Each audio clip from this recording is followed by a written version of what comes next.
président à Madagascar, le président sortant Andry Rajoelina, est en passe de l'emporter dans une élection largement contestée par l'opposition avec un faible taux de participation, 20% vu du côté des opposants, 40% selon la commission électorale. Alors ça se discute.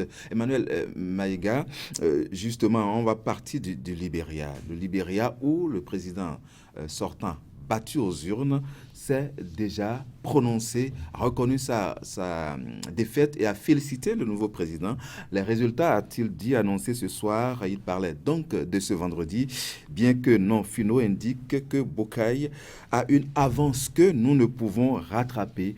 J'ai parlé au président Joseph Boakai pour le féliciter justement pour son élection. Alors, votre première analyse du comportement du président Georges Weah, battu, qui reconnaît sa défaite, qui félicite juste sans attendre les résultats finaux, le président élu.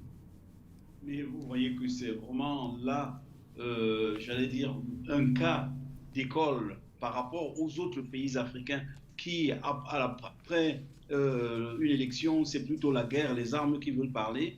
De ce côté-là, Georges Weah a pu apporter au Libéria son fair play footballistique sur le terrain politique. Et là, je peux le féliciter, même si en termes de résultats, il a beaucoup failli, notamment que ce soit par rapport à la corruption et tout ce qu'il a promis de faire, qu'il n'a pas pu le faire, qu'il n'a pas pu faire. Donc je dirais que globalement, il a servi d'éléments de base pour pouvoir poser les jalons d'une démocratie au Libéria, et il a servi à cela. Malheureusement, c'est le jeu de la politique, hein. On accepte le jeu, on gagne, on perd, et il a perdu, et il a reconnu qu'il a perdu, ce qui est très bien. Donc ça, c'est un élément à garder au fond de son esprit en Afrique pour pouvoir désormais fonctionner de la sorte. Et là, je dirais, c'est un moment difficile pour lui,